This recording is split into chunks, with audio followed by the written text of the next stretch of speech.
little young for me, but still I did it. There we Okay. go. Okay. It's the red button. Red.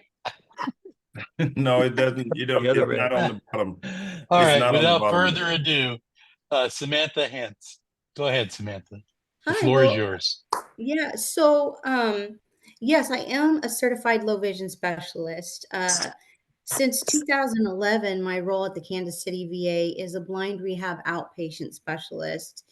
That position was developed predates my entry into the VA, but from what I understand, that role, the blind rehab outpatient specialist, was to address the rural initiative to get care to veterans who live in rural areas. I hear everybody's from Illinois. Actually, I was born in Illinois, raised in Indiana, moved to Missouri as an adult. So I'm very familiar with the Midwest. Tulsa, Oklahoma is one of my favorite places to go visit. Um, and I've worked with a couple of you, Kelly and Jeannie, on Manhattan, Kansas. Jeannie's about 2 hours from me, and Kelly, I don't know how far you are, but about an hour and a half. Yeah, yeah. So I drive a radius of up to 3 hours from Kansas City Center to address people's needs. Again, the goal was to sort of triage people prior to them entering a blind rehab center. And then once they came back from the blind rehab center, help them integrate those new skills into their home environment. Sometimes it works like that. A lot of times it could be just someone getting some services so that they can live as independently as possible, because for whatever reason, a medical reason, a family reason, a job related reason, they can't go to a blind rehab center or don't want to go to a blind rehab center. So I provide as much service as I can, that being low vision services with the aid of a low vision optometrist. Sometimes I will do just living skills. I will do orientation and mobility. Now, I can't do the level of orientation and mobility, say, that like Blind Rehab Center can do, because that's every day, all day. But my main goal would be to address falls, making sure people do not fall in their home, making sure that they're being able to navigate uneven surfaces, maybe walk to their mailbox, maybe walk to the front door of their apartment complex, maybe just walk to the front door of their apartment to make sure they get their Meals on Wheels on time. It could be something very simple like that. Or it could be as complex as they came back from Hines and they want to cross a major intersection in their home. So they did it at Hines, but now they want to integrate it into their home area, or they want to know a route in their home area. I also do some cats. That is assistive technology. I'm actually just recently, the VA offered a scholarship for blind rehab VA employees to take a 12-week course through Northern Illinois University. And I was able to get on that scholarship, and I am working toward becoming a computer assistive technology instruction specialist, otherwise known as CADIS. It might take me about a year and a half to get that completed, but I'm in the first stages of getting that done. Just so, because technology, as you all know, you were talking about the Patriot Viewpoint, case in point, technology is so pervasive in living skills, low vision, orientation and mobility. Your cell phone can do all of those things. And having someone be proficient at assistive technology, I mean, there's really no way of getting around it. When I first started blind rehab, a lot of people were adverse to learning new technology, and I can understand that. My father is that way. He's only 77, which I think is pretty dang young, but he will not use a cell phone to save his life. Um, but I have an uncle, his brother, who's 80, who has macular degeneration, and he has learned how much that phone can do for him. And I think it's just absolutely imperative that I know how to work with assistive technology, teach assistive technology, because it's pervasive and it's just growing at an exponential rate. You know, as soon as you learn something new comes out. So, you know, it's good to be on top of that. And I think right now that Patriot Viewpoint and some other devices similar to it, with the assistance of artificial intelligence and some of the virtual reality type technology that's out there, is going to be imperative for blind rehab and possibly even orientation and mobility. And I don't know if some of you have learned about the IRA, but that was kind of the first introduction to that virtual reality. They had it, the VA kind of squashed it because of HIPAA. They couldn't have people walking around the hospital taking photographs and images of other people and streaming them across the country. I understand that. I think there's going to be a way, though, that technology is going to be able to be integrated and people are going to be able to use it, and it's not going to be a privacy issue. But, you know, it's all a learning process. What I think I really wanted to talk about is, I think a lot of times people think blind rehab specialists just go to the home. I mean, not blind rehab specialists, but blind rehab outpatient specialists, otherwise known as bros. That's what they call me, bros.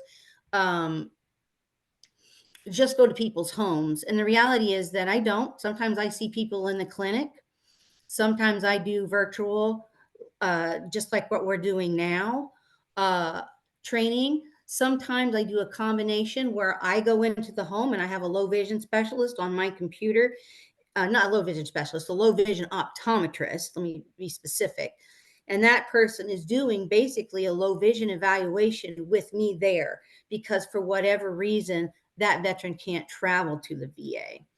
So that is an option too. And of course, telehealth is an option. Meeting someone halfway at a CBOC is an option. So for instance, I'll just use Jeannie as an example, but it's not the best example because I do drive to Manhattan, but say there was a CBOC halfway in between, perhaps we could meet halfway and I could meet her needs there. And that would allow me to see another veteran that day someplace else, versus taking 4 hours round trip to get to Jeannie and probably an hour of services. So it's just trying to use my time creatively and effectively. We're also trying now to pair with some of the virtual lessons that are being offered through the blind rehab centers, especially in the area of technology. So that allows us smaller clinics to be able to also conserve our time. If somebody has a technology need, such as learning an iPhone feature that might be new or different to them, we might hook them up with Hines, and Hines would do virtual lessons with them on that specific goal. That might take a few days to learn, versus having me go travel to teach that person when there's like a whole stack of other veterans waiting to be seen. And Hines can kind of take on some of that load. So that's kind of an exciting way of being able to use tech and also use our time effectively and make sure veterans are getting the services they need in the time frames that we have. Because I don't know about you, but I know that some of our veterans are just waiting for like 3 months just to get an eye appointment. And that to me is not acceptable. Of course, we do a lot of community care with the eye clinic, but the blind rehab side of it doesn't always have those options, especially in the rural areas. Kansas is notorious for not having really good services for the general population, let alone veterans. They had an orientation and mobility specialist that I was working with there, and she left, and they've been without an orientation and mobility specialist. So at least the veterans can get seen, but not in the most timely manner, just because we're so limited with the community resources. So sometimes that is, but I've actually been able to do some orientation and mobility via VVC.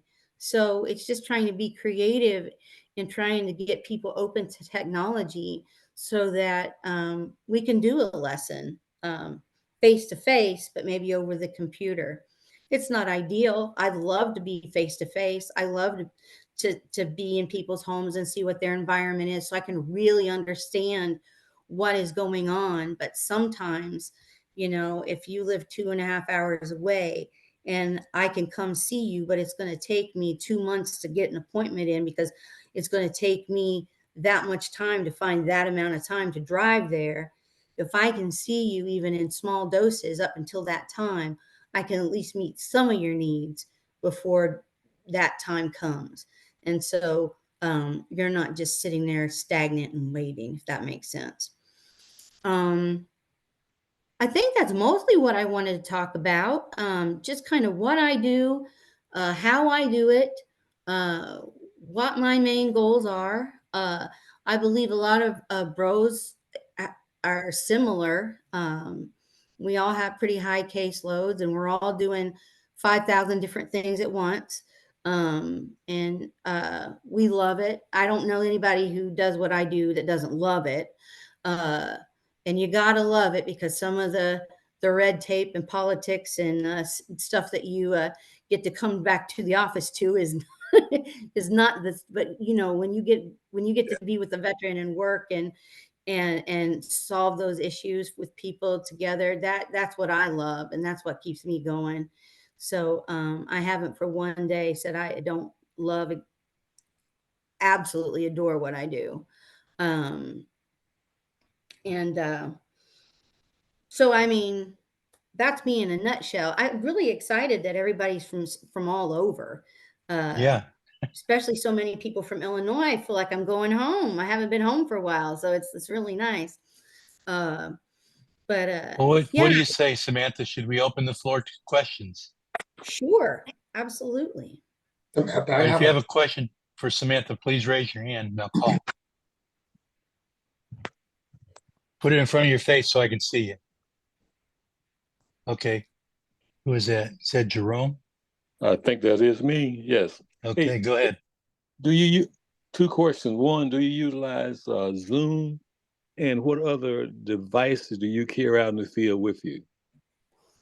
Well, I don't use Zoom because the VA has its own system called VVC or and so like I don't know what we do at the Kansas City VA is we have a whole telehealth department. And say, for instance, I was going to do some telehealth with you. I would contact the telehealth department and they would issue you an iPad and I would work with you or the telehealth would work with you on how to get up and going with it. I would send you a link. You would log in. I would log in on my end and we would be able to have a conversation. There's also an app that you can put on your phone or your iPad that would also allow us to do that as well. But if you don't have an iPad, the VA will send one to you for specifically for telehealth. You know what? I can't remember what it's called. But say, for instance, we had an appointment and we were going to do it virtually. What I could do is get in what we call the virtual care manager. I would put your information in there. We would set a time. And then I think that day when I send the appointment, you'll get a link similarly to I getting a link for Zoom.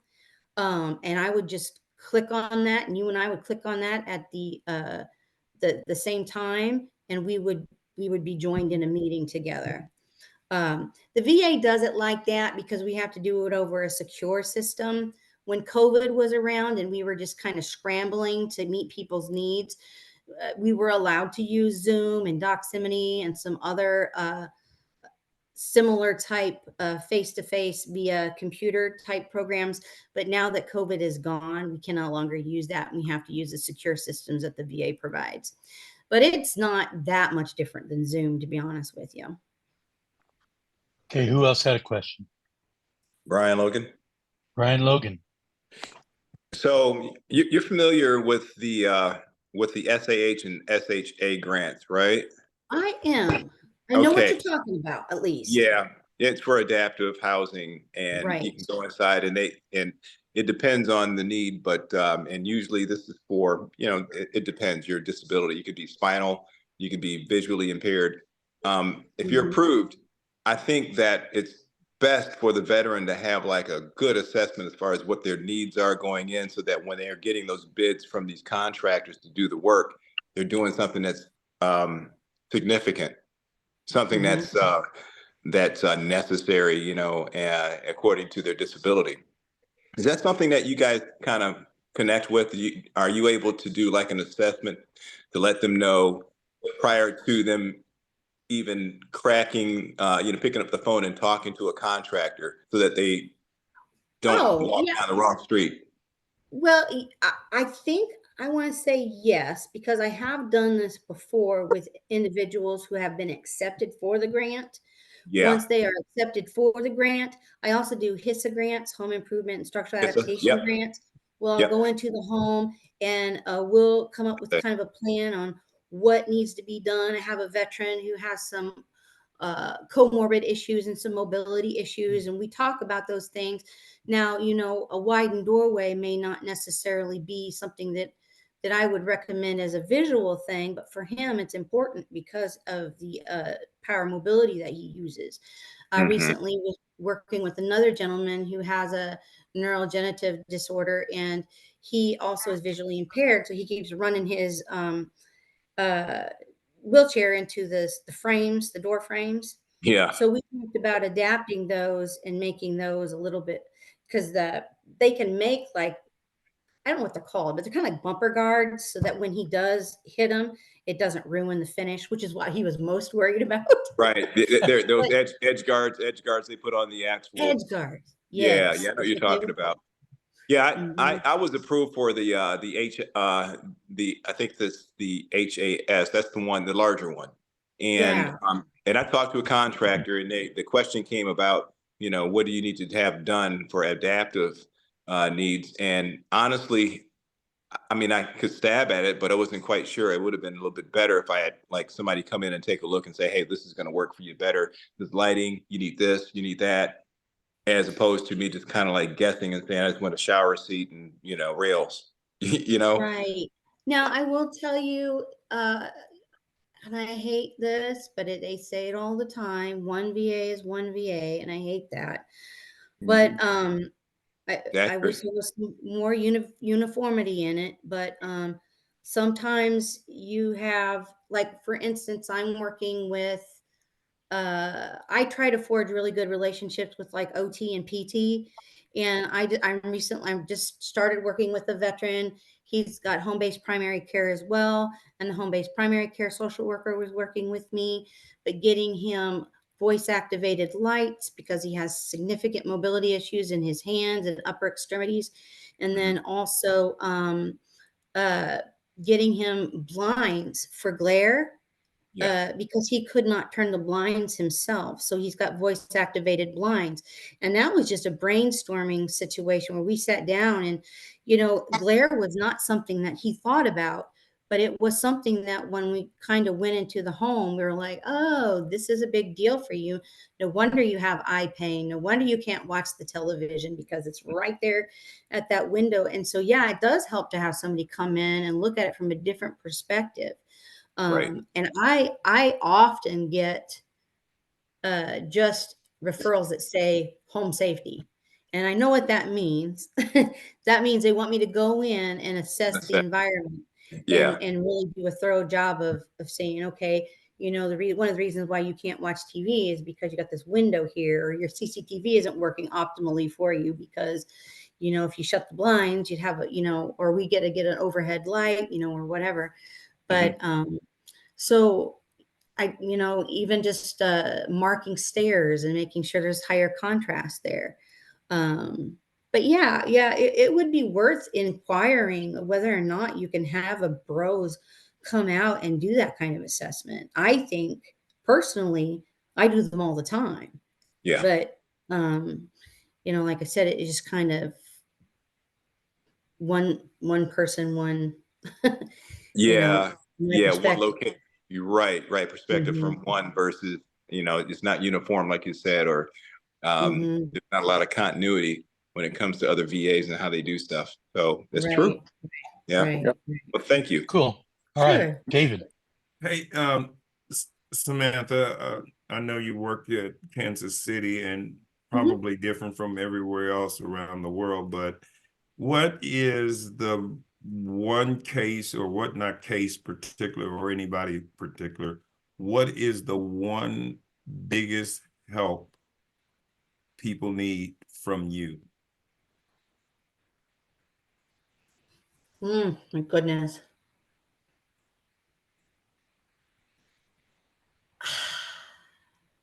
That's a really hard question. I get I'm so many sorry. different, but I'm thinking, I think the one thing that people need from me is just to listen and pay attention and really try to look at things from their perspective, uh, what they need to do every day, and not assume that just because I don't know the answer right then that there's not an answer. Um, it might not even be something that's physical, but I'll tell you what, I've had people cry over a bump dot. I mean, and I've had people, uh, I've also done really elaborate things like help somebody uh, maintain his dignity. And that's what he said. Those aren't my words, because he was able to manage his ostomy bag by himself, which is a very private matter for him and something he Right. really wanted to do. So it can be as simple as somebody making coffee for their wife every day because that is important to them, or and having that bump dot, right where he can do that. I mean, tears. I was just, to me, it didn't seem like anything, but to them, it was like, it just gives me chills when I think about it, because to me it seems so minor, but to them it was just so huge. Yeah. And then just, something a lot more complicated, like managing a major medical issue, and just making sure that I'm creative and that I don't just limit myself to one size fits all, because it doesn't. I've done some really neat things with stands to make them more accessible, and I set up the stand for somebody with had limited mobility, and he read like a 500-page book within that week, and I was like, what? And he said he hadn't been able to read for months before that, and I was like, wow, I mean, I didn't expect that, but just, keep going at it, and I tell people that all the time. I said, this isn't the end, this is just the beginning. I don't want you to have to need more, or grow, because nobody wants to lose more vision, but I'm just giving you the menu. We can add things to it, um and I'll have people call me and say, hey, I was thinking, I didn't think about this when we met, but now I got to thinking about it. Do you have something for, you know, whatever? And I'm like, you know what? I do. Or just asking the questions, and being open to creative solutions, and not assuming that somebody's going to tell you no. Because I always tell people, yeah, it's always no if you don't ask. That's Yeah. true. So, Give Another us 100% of the shots if you don't take. yeah.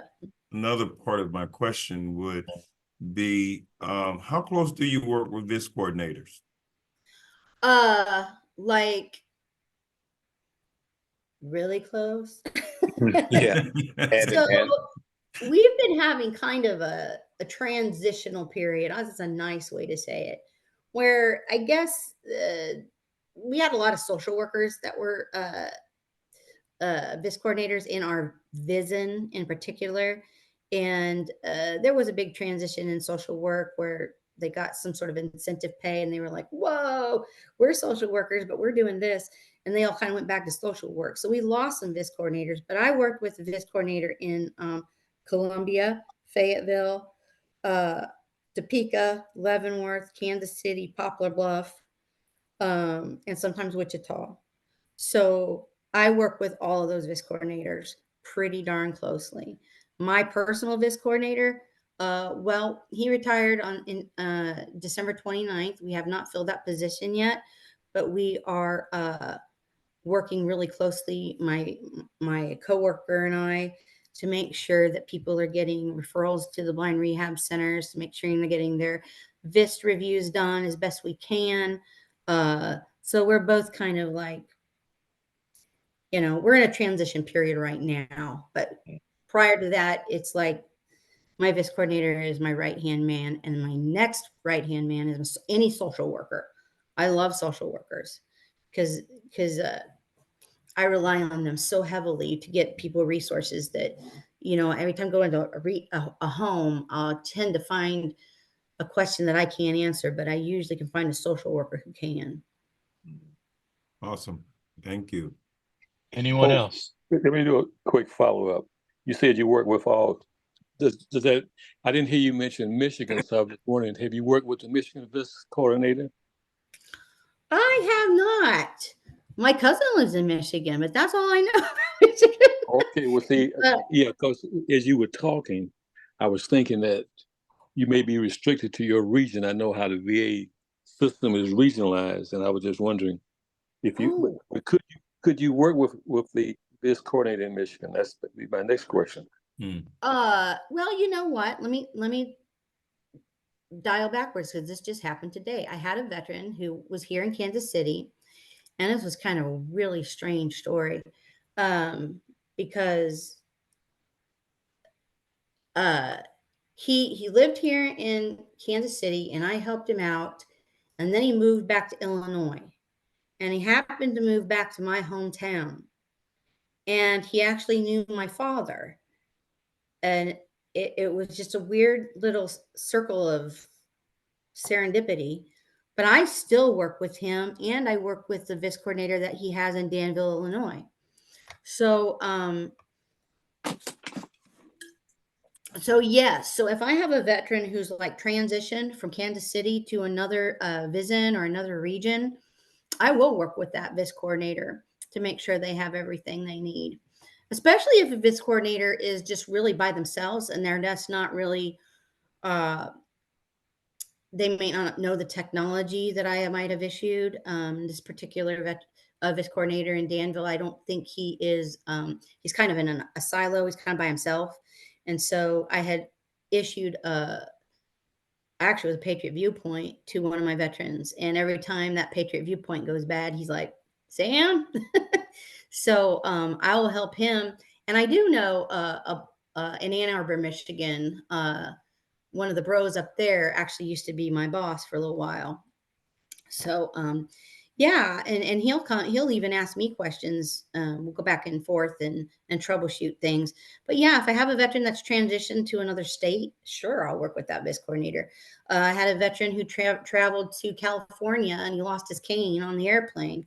Called up the where he was located, the nearest VA, got a VIS coordinator, got him a cane so he could work in I think they went to San Francisco or someplace like that. So yeah, I mean, if I have to track down a VIS coordinator to meet a veteran's need, I absolutely will.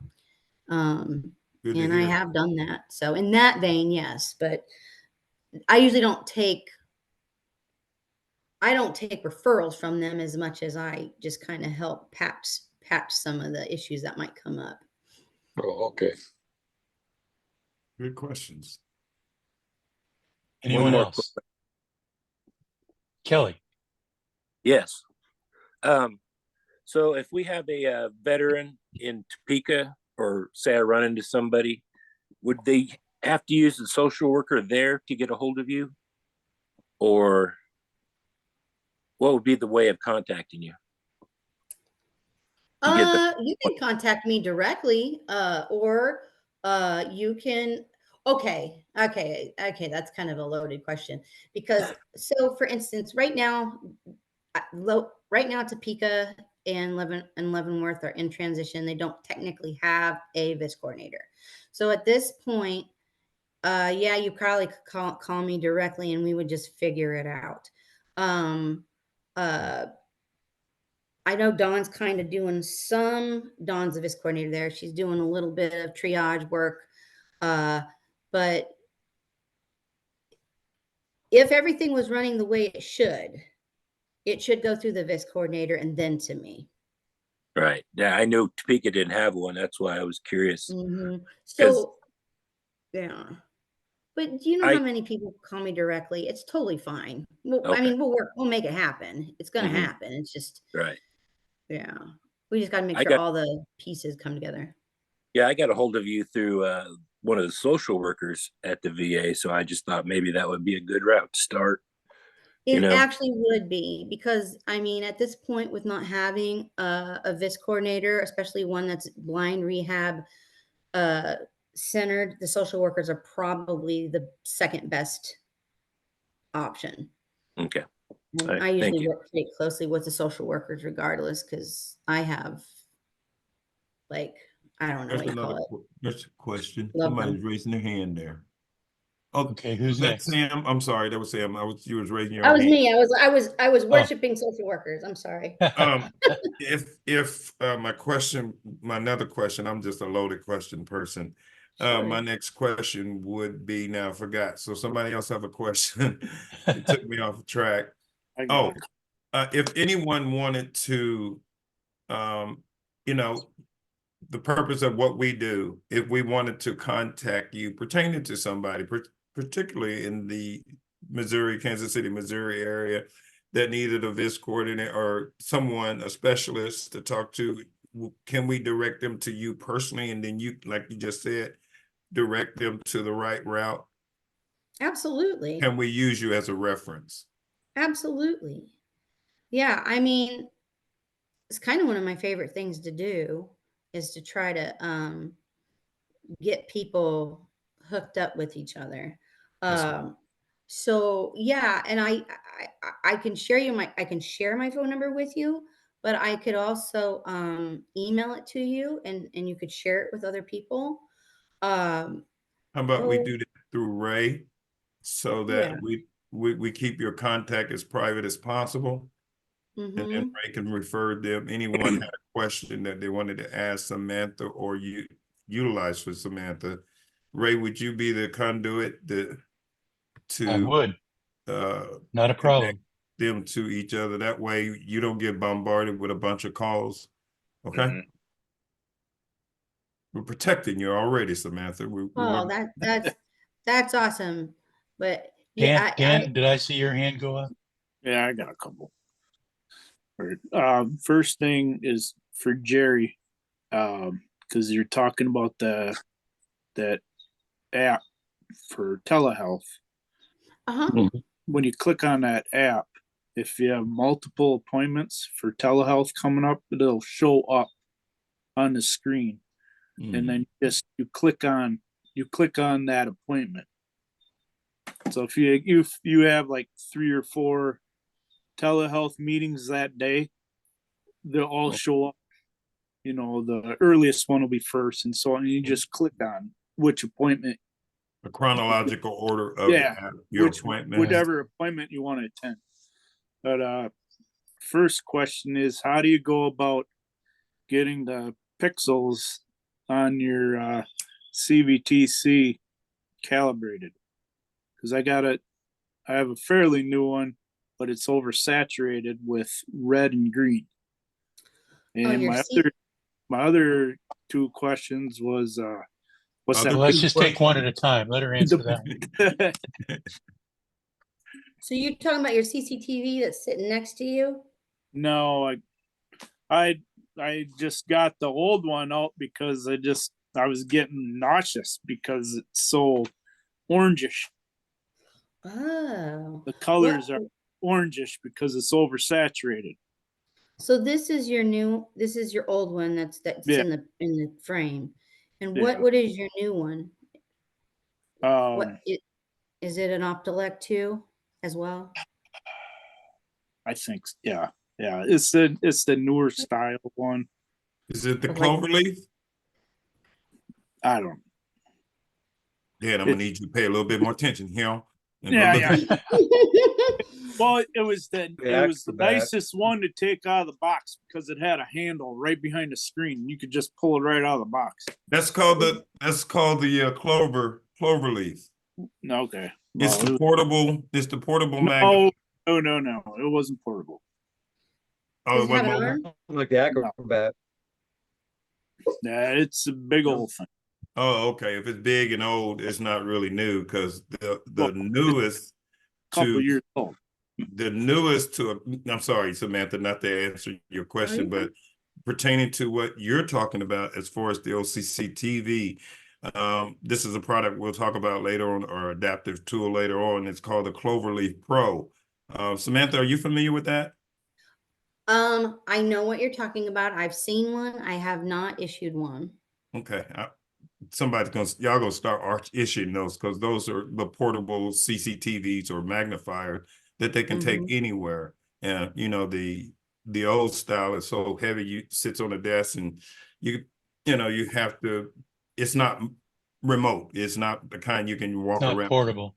Right. Yeah, It's not portable. you were telling me about it one Yeah, time. I have it right on my desk right here, and I use it as a prompt because it has two screens. Anytime I'm doing a presentation or something like that, the screen is sitting in front of me and the magnifier is sitting off the side with the document laying in there, so I can read right off the screen, right in front of me, so that I'm not looking away at the screen, so forth. Mm-hmm. You have to look into that one. That's a neat product, and I would think that the BRCs eventually, and those places will start looking to make that available for a lot. It's an adaptive tool a lot of people will use and need. I find it very useful, and Yeah, we if I issue a could be lot of the. yeah, I could be a salesman for that. I could make a great commission. I know I would. Yeah, we issue a lot of the compact 10 with speech and a lot of the Ruby, the new Ruby. Oh, it's The not Clover. What's that? it's not the Ruby. I know that. No, it's not the Okay. Rubies. Oh, You no, wouldn't no, see it. not what Oh, you have. it's No. it's the desk model. It's a Dux model, Right. yeah. We got What- the track. Well, where are you at? Where are you located again? Well, Jennifer, can't remember her last Bach? name. I know who my bis is and stuff. So Jennifer Bach? Mhm. no. I don't know where I got that name from. Minneapolis. Yeah. Okay. Yeah, I would even contact the vendor. Like our veterans are able to contact the vendor directly, whoever delivered it, or if you got it mailed to you. If it's like human wear or No, it was like that as soon as the first time I plugged it in. I used it was- for a little bit and then I couldn't stand it anymore. So I just went back. Did anybody demonstrate it for you first before they issued it to you? Well, it's just like this one. Oh, But it's not, it's Yeah. broken.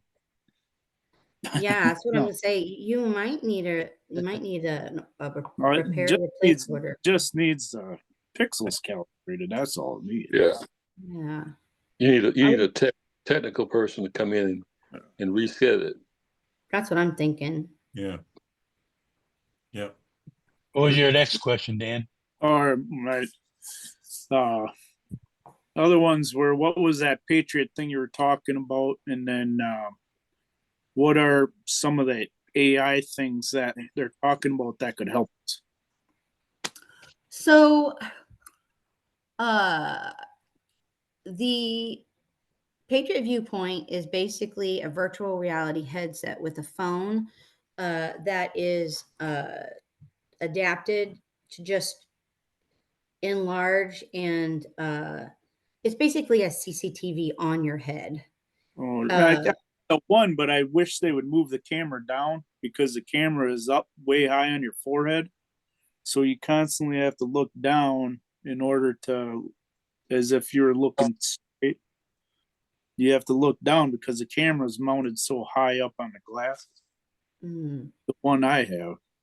okay. You have almost sounds like a Geordie that you're talking about, Mm. but I don't I don't know, but they have different ones. Like we're getting ready to look at one called the iDaptic, and there's the Vision Buddy, and some of the AI ones are like the Envision glasses, where you can uh, I've only looked at those once, but those are pretty neat. They're not, in my mind, they're not really a visual enhancer. Kind of like more like an Orcam sort of device where it does a little bit of like describing the environment to you. Oh, So your cell phone has those features as well. Like I descriptive. just got a text the other day and just automatically, it just said the text shows a picture of a bathroom with a white tub, which my spouse had sent to me because we're getting our house remodeled. So they sent me a picture of the demolition. And I was like, I've never had my text come through and describe what was in the picture before. Just for a regular person. Now, if it was set up to be adapted for me, it would, because I know my coworker, she has all that adaptive technology on her phone, but I didn't. So so they're just kind of putting it in all kinds of devices. Uh, so I just think it's something we're going to see more and more of. You're talking about the descriptive scene description. Yeah. And that's a form of AI. To be able to describe a picture, a landscape to you, or tell you that there's 3 people in the room. So those things are going to become That's more like accurate. Well, that Seeing AI app kind of does that. Yeah. Yep, that's Yes, one of them. yes. That's a Yep. pretty neat one. I just like messing around with it, take picture of people with it, and then see how old the app thinks you are. And Yeah, yeah. I'll tell you a story if you have a second. I thought it was kind of funny, but my coworker is visually impaired, and she went to the eye doctor, one of her eye doctors, and she was sitting there, and a gentleman said to her, "You don't look like you're blind. You're getting around just fine." And she kind of found that a little offensive, but it's not the first time somebody has said that to her. I was gonna say, Right. I And think we heard that. yeah, yeah. So, she sat down and she said, "No, sir, I've been blind since birth. I can't see anything at all." And so she sat down and she quietly took a picture of him with that Seeing AI. Mm. And it went to her earbuds, and she stood up and she said, "And by the way, sir, you have a stain on your tie." That was kind of her way to get back at him. I thought Yeah. that was kind of funny. Yeah. Samantha, I have a question. This is Ray. Have you heard of the Apple Pro Vision Pro, Apple Vision Pro? Are them Are those the glasses that they're Yes, I was just going to talk Virtuals. to you about those. I want to see those so bad. I Yeah. want just- one. Yes. Yes, I do too. Bucks. Those are Okay. yeah. All right. They're very expensive. I just didn't Yeah, know they if are. the VA was planning on getting those anytime soon. I don't know, but I have the same question. I'm really excited about those. I was thinking about that too, since they issue all Yeah. stuff anyways. I've been watching that ever since they featured him last year from the convention. I think last year or 2 years ago they featured it. I'm not sure. But anyway, once I looked at it and then I watched the updated version of it this year in January, because they were trying to work out some bugs in it. Yes. And Yes. boy, did they work out some bugs. Still maybe a little few more, but it's ready to be used for those who find it. It's a little scary, creepy, I tell you, going into the virtual like that, because it's got several cameras inside that device that does a lot of things. So once you pull it up on YouTube or whatever, look at the video description of it, you'll find that is an interesting piece of equipment. Yes, I'm excited about that. Well, that was just on the news last week, because a guy wore it during his wedding reception, and they made a big deal about it during the news. asking his bride, how she felt about it, but he only wore it during the reception and the dance and stuff. And he said, because now they have a video for as long as they want of his perspective. Wow. Oh, that is so It's so cool. cool. That is really cool. A lot of What a people, neat idea. were dissing him and stuff because they thought he wore it during the whole time and everything like that. Yeah, well, yeah, that was a Sounds very thoughtful way to use But it. I yeah, love that. once you heard his reasoning, and then you're like, yeah, that's kind of a Yeah. neat idea. I Okay. meet with our vendors on a regular basis, so I am, she's gonna be running away from me because I'm gonna be like, "Do you have it yet? Do you have it yet? Do you have it yet?" I'm very Sounds good. excited. Hey, Miss Samantha, I hear just my wanna- operation. wanna I'm interrupt. sorry. Was you getting ready to Hey. say? I'm sorry. It is 7:56. Yes, sir. That's what I was getting ready to So tell. I The just wanted to let you know.